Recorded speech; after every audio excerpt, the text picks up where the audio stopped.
I'd like to welcome back to the stage Director Thomas Vinterberg, Director of The Hunt.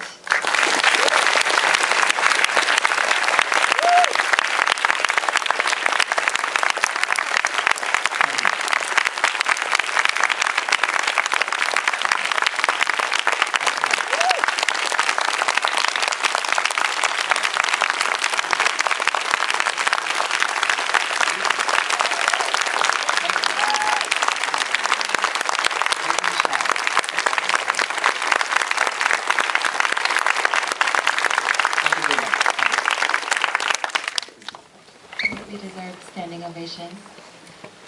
First, I might start off with asking, what was your inspiration behind turning this story into a film? A dark winter night in Copenhagen. We have plenty of those. A psychiatrist knocked my door. He was living down the street, I didn't know him, and he said, listen, you did this celebration some years ago. That's a film I did some years ago, and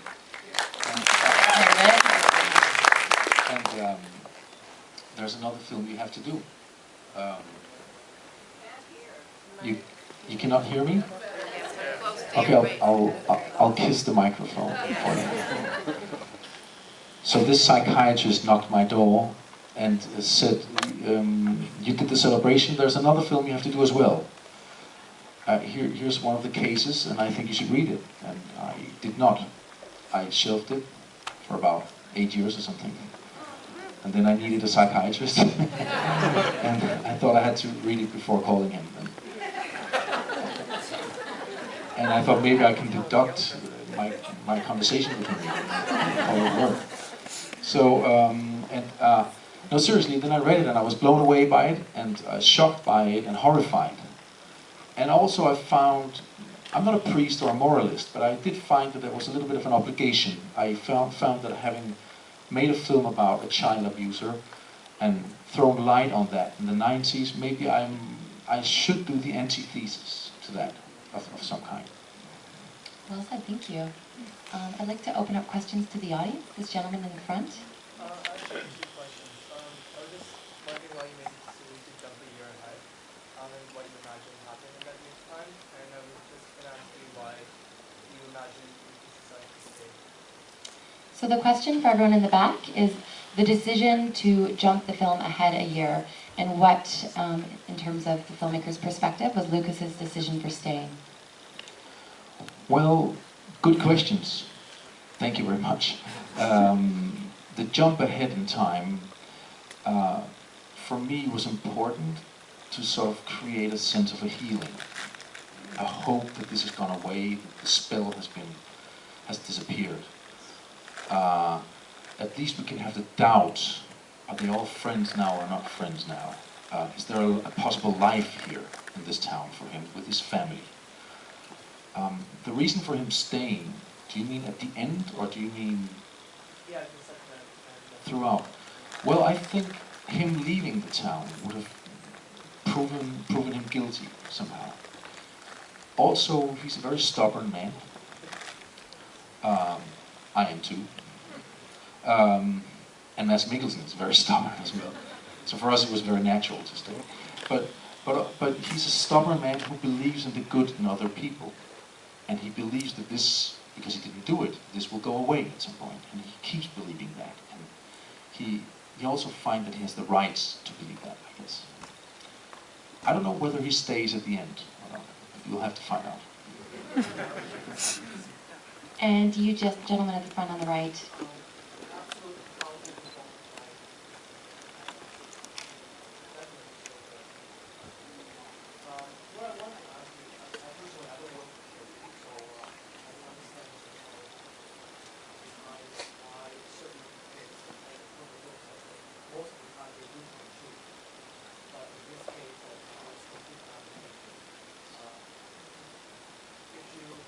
How to explain why kids would know this kind of lies, or what's the application, like what's the subconscious?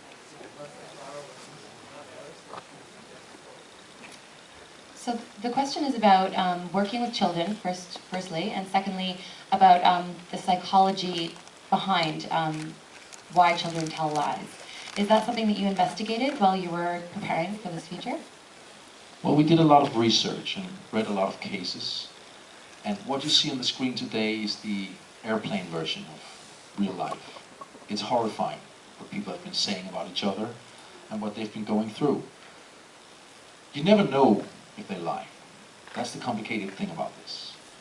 But there are so many cases where there's so little evidence that anything happened, and it's almost impossible that anything could happen, that we at least take for given that someone is lying sometimes. I consider this a very innocent lie. It's a girl, she has a friend. She reached out for this friend. She's being rejected, and for a slight, small moment, she feels angry about it, and she makes a lie. After that, she's doing it to please the grown-ups. The whole machinery. You see the interrogation scene where she's been asked the same question 2 or 3 times. That's a transcript from a real interrogation. We just left out all the terrible details that the real kids went through. The problem is for these children that, such as in the cases of real child abuse, they become the victims at the end. They end up believing in this. They see gynecologists, they see people go to prison, they see people fight and cry, and they hear the same story over and over again, the interrogation. So it becomes part of their memory. And they actually grow up with the same means, grow up as victims with the same means as those who've been really abused. And therefore, of course, I find it important to put light on, if you understand. Thank you. And here in the white shirt? So why was it not shown or portrayed a professional talking to this child and getting out the real story, and him saying, you know, putting 2 and 2 together about the heart and the kiss, and So the question is about a few of the defend things. himself a little bit more. A few of the things. The question is about a few of the things that were left out of the film that we saw, but perhaps the protagonist didn't see the connection between, such as why didn't he mention the heart or defend himself further, and why was there not a professional scene speaking with the child? A lot of questions. Well, first of all, it would have been a very short film. This is a film about mistakes. It's not a film about rational people reacting rational. Unfortunately, it's a film about how a lot of people react, according to all the cases that I've read, and all the police interrogations that I've read, where you won't believe what they're saying to these kids. Yeah, that's my answer. Very well. Thank you. Thank you. Anyone at the back? Let's take you in the black. How did you protect the young actress from really understanding what she was portraying? Well, she's 7 years old, and so she doesn't understand. And we had to find a balance of not being hysterical and create a secrecy around it that she would feel even more toxic. We had to talk to her parents about it every time we had scenes like the scene where they show porn to her. We of course didn't show her any porn. It's added, you know, in CGI after and stuff like that. But she knew pretty much what it was about, and it felt very healthy and cool. And she, you know, she wanted to play with adults, and she wanted to be in front of the camera. And we talked about it, but there was no harm done by that. She didn't understand or absorb all the sexuality behind it. She just knew this is about lying, I did something bad, and this is the reason, blah, blah, blah, you know. And she's also not in a lot of those scenes dealing explicitly with that material. And also, we're in Denmark. No, seriously, it's very different than here. And this film is also a little bit about how kids are protected, and sometimes also overprotected, right?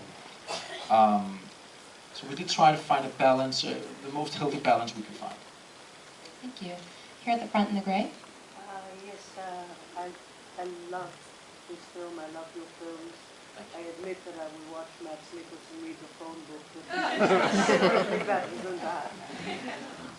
My question is about symbolism that runs through the film, including with the title. And it may be a projection, that's why I want to ask. There is a lot of taxidermy in this film.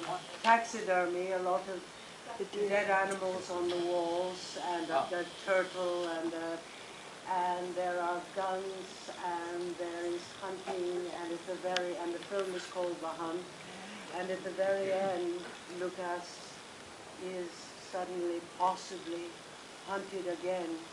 I want to know about the relationship of the hunter and the hunting the hunter and the hunted in your mind in the making of this film, or am I delusional? So the question for everyone back is about the relationship between the metaphor of the hunted and all of the hunting that happens in the film, metaphorically and literally, as well as the taxidermied animals throughout. Well, for me, you put it all right. You said it all very precisely. Of course, we were interested in putting up this parallel between the hunter and the hunted. The title I'm not very proud of. It's not that clever. I mean, this guy's being hunted and he's a hunter. I mean, but it's a catchy, nice title, and the distribution is happy with it. It would have looked much more clever without that title. I do find the most important thing for me is that there's a life in this town. There's something going on. They have rituals, they have a past, they have dreams about the future. There's a film around the film. And the life going on, and the rituals of the life going on, is hunting. They have things to do. That for me is very important in every film I do. We try to create a real place where real things are happening. And then something is added. And therefore, the hunting for me was sort of even more, it's important as a metaphor, yes, but as a thing to do, even more important. We have time for one last question. How about this woman standing here? You really have an ambitious question. Well, Two more. It's something that's been bothering me because I remember that several years ago you developed a manifesto about filmmaking. And I've forgotten what that manifesto was called. And I do remember some of the details that were contained in it. And I think it was you and Mr. Twitter, I don't know what's his name. Von Trier, yeah.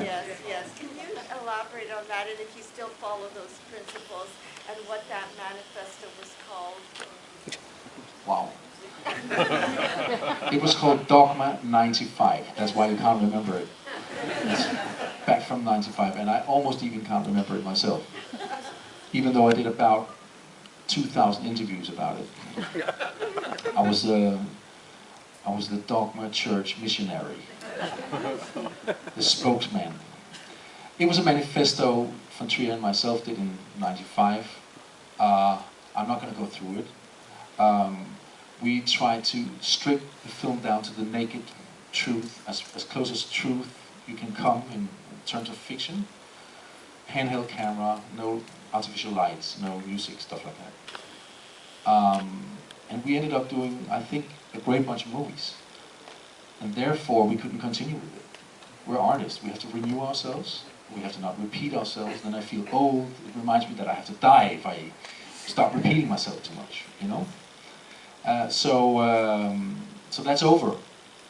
Dogma's over, but it was wonderful. That was a fantastic question. I was wondering that myself. Up here at the front. I'd like to ask you, first of all, thank you so much for the celebration of this and for all you've done. What I'm curious mostly about, not specifically with this film, but though I'd be curious about how it relates to the film as well, is your creative process, the screenwriting process. Is it something you enjoy? Is it painful? Is it drama? Do you just describe your approach to screenwriting and creating the film before you go to camera? So the question is about the creative process, sort of beginning pre-production, through screenwriting through to post. Well, my sort of general way of working is that I do a lot of preparation, a lot of hard work in the script process, in the process of rehearsing with the actors, having conversations with the actors, having conversations with the crew over and over and over again, so that when you end up in front of the camera, you can let go. That's the moment of liberation. That's the moment where you have a solid foundation to stand upon. But that takes a lot of hard work and a lot of pain as well. I do enjoy the writing process more and more the older I get, and I do it faster and faster, which which is good. But it is a very thorough process that has to end up somehow playful in front of the camera. And going back and forth between the uplifted, enlightened, playful way of working and the thorough hard work is the art of what we do. You have to constantly balance it. Filmmaking becomes very easily a professional, boring, dry walk through the desert. So you have to find those moments where it's uplifting and fun as well. But basically, it's hard work and then you let go at the end. Well, thank you so much for all the hard work you did to bring us this film.